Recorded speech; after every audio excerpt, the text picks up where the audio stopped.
Okay, so if you're learning English, or really if you just communicate with native speakers a lot, you have definitely had this moment. Oh, for sure. We've got the grammar down, you know the vocabulary, but then someone hits you with, like, the most basic social question ever. How was your weekend? Exactly. And suddenly, poof, all your fluency just vanishes. You just freeze up. It's such a linguistic paradox. I mean, it sounds like the easiest question in the world, right? Simple past tense. Yeah. But Ugh. as the analysis you shared with us shows, answering it naturally is one of the highest hurdles for English learners. So why is that? Because the grammar is easy, but the social style that you need is just, it's incredibly complex. Exactly. And that's what this deep dive is all about.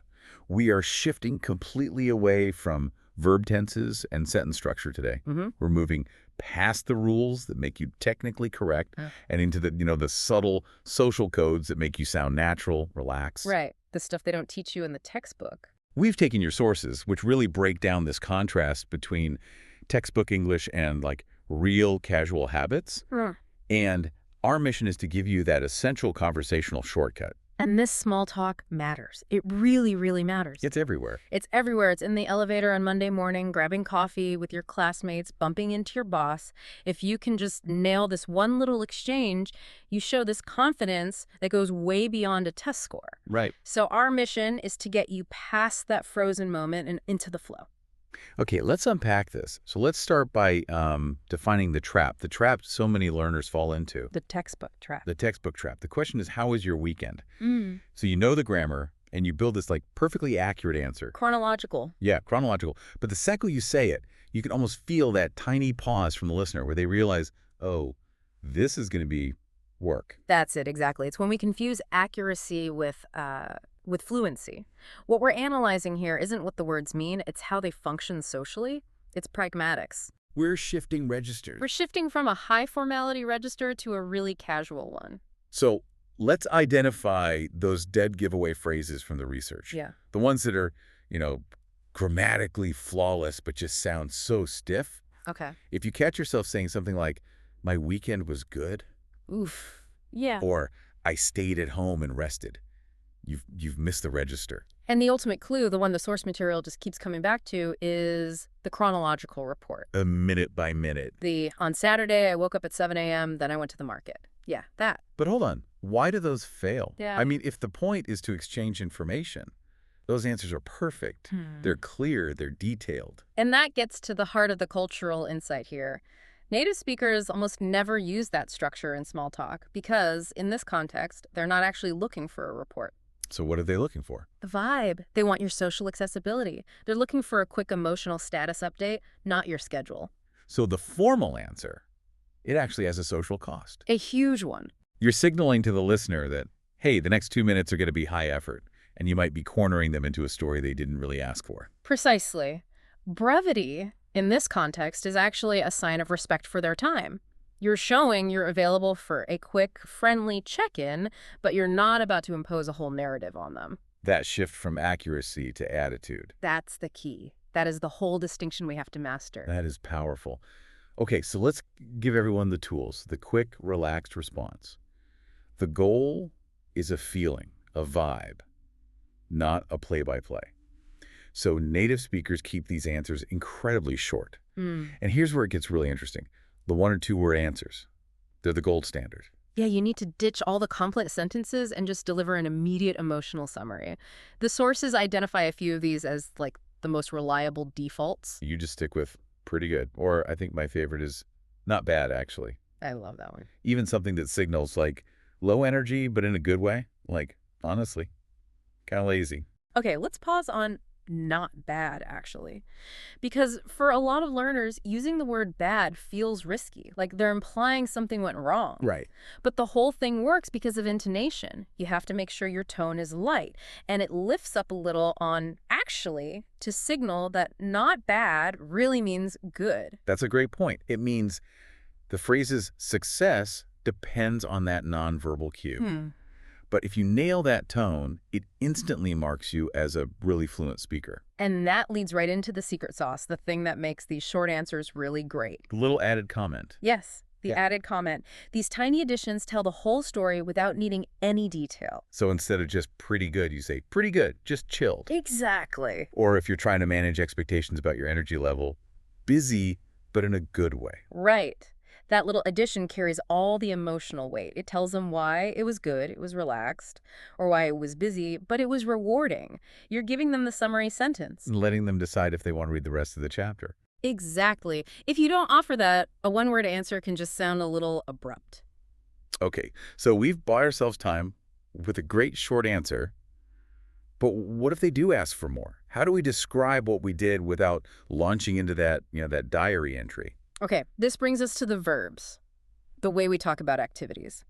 If you compare the formal approach, on Saturday, I went shopping at 3 p.m., with the natural one, the difference is it's night and day. The natural way focuses on the general vibe of the activity, not the specifics. Not the schedule. So instead of a precise timeline, we use these short, punchy phrases. So instead of, I went to buy things, you generalize it. You'd say something like, did some shopping. Or ran a few errands. That verb, run, implies it was fast, necessary stuff. It's really relatable. And if you were with people, We use the informal group terms, just hung out with friends. If you were resting, simple directional verbs work best. Stayed in most of the weekend. and my absolute favorite, which is just peak casual communication, What's that? did absolutely nothing. And it was great. Yes, that's perfect. It immediately bonds you with the listener. Everyone gets the value of just decompressing. Everyone wants that weekend. Everyone wants that. And the sources point to 3 key casual verbs that do all the heavy lifting for you here. They are way more important than perfect tense because they set the conversational register. And those are. Hang out, chill, and stay in. Okay, let's just dedicate a second to that. Yeah. Why is using one of those verbs so much better than, like, a formal synonym? Yeah. What's the real difference between I chilled at home versus I relaxed at my residence? The difference is profound. It's huge. Chill implies this, like, effortless, spontaneous relaxation. Low effort. Right. Relaxed, while it's technically correct, it can sound heavier. It almost implies you needed to recover from stress, which makes the conversation a little more serious. Chill is just lighter, it's faster. So you're choosing the word that requires the least social effort from the listener. Exactly. And stay in is another really powerful one. It means you opted out of the world. Saying, I stayed in, tells a whole story. You were intentional about resting without having to list a single thing you did. Incredible. Yeah. It really is the verbs that carry the vibe. Okay, so now, keeping the momentum going. Small talk is a back and forth. You give your great short answer, they respond. And the analysis points out another big trap, reacting too formally. Right, when learners feel like they have to use this big, polite expression, that's when we get things like, that sounds interesting. Or, I am glad to hear that. It sounds like a memo. It totally sounds like a memo. It belongs in a business email. Mm-hmm. We need short, expressive reactions, vocal punctuation marks. Right. And the native style reactions are super simple, they're fast, they're high energy, nice. Sounds fun. That's awesome. Or if they mention something surprising, oh, no way. And these reactions should lead right into the follow-up questions, which, again, learners tend to overcomplicate. The rule here, according to the research, is to make the invitation for them to say more as low effort as possible. Keep it simple. So simple. Single subject questions, not compound ones, like who with, if they mention friends. Where'd you go? If they mentioned a place. Or if they did something that sounds like a lot of work, like a home project, you can just ask for confirmation of the value. Worth it. I remember reading in one of the sources, the example was someone spent all weekend fixing their car. And the perfect follow-up was just, oof, get it done. Yes, that's the rhythm. It shows you're interested, you have empathy, but you're not asking for an essay in return. You're respecting the low-effort nature of the conversation. Exactly. Okay, let's put it all together. Let's break down the whole rhythm using that little mini dialogue from the sources. This is what it should sound like. I'll start. Okay, I'm ready for the vibe check. How was your weekend? Pretty chill. Just stayed in and caught up on sleep. Nice. Sounds like you needed it. Totally. What about you? Did anything fun? Not bad, actually. Ran a few errands Saturday, then just hung out with the friends later. Oh, sounds fun. Where'd you go? Just to a pub downtown. Kind of quiet, which was great. That's it. That's the whole thing. That's it. Notice the economy of words. Nobody listed everything they did, but both of you established your general mood, your social availability. The goal was connection and rhythm, not an info dump. The conversation stayed light, the energy moved, and both people walked away feeling friendly and acknowledged.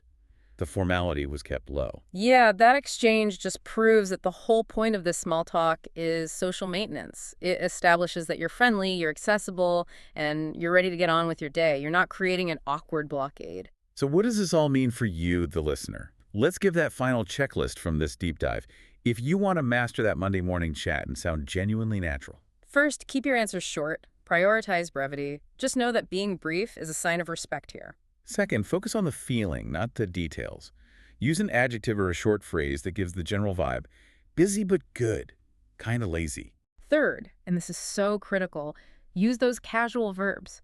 Master, hang out, chill, and stay in. They do all the heavy lifting for you. And finally, react naturally. Use short, expressive comments like nice or sounds fun, and then simple follow-up questions to keep that rhythm going. You really don't need perfect grammar to have perfect flow. The rhythm is what matters. Mm. Understanding these social rules transforms this challenge into a huge confidence booster. Right. So since this whole casual conversation thing favors short reactions and focusing on the vibe, take a second to think about how you do this in your first language. That quick Monday morning chat. Do you launch into a detailed timeline?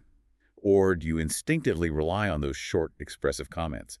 Now, just trust that intuitive rhythm and apply it to your English conversations. Think rhythm first. The rest will follow.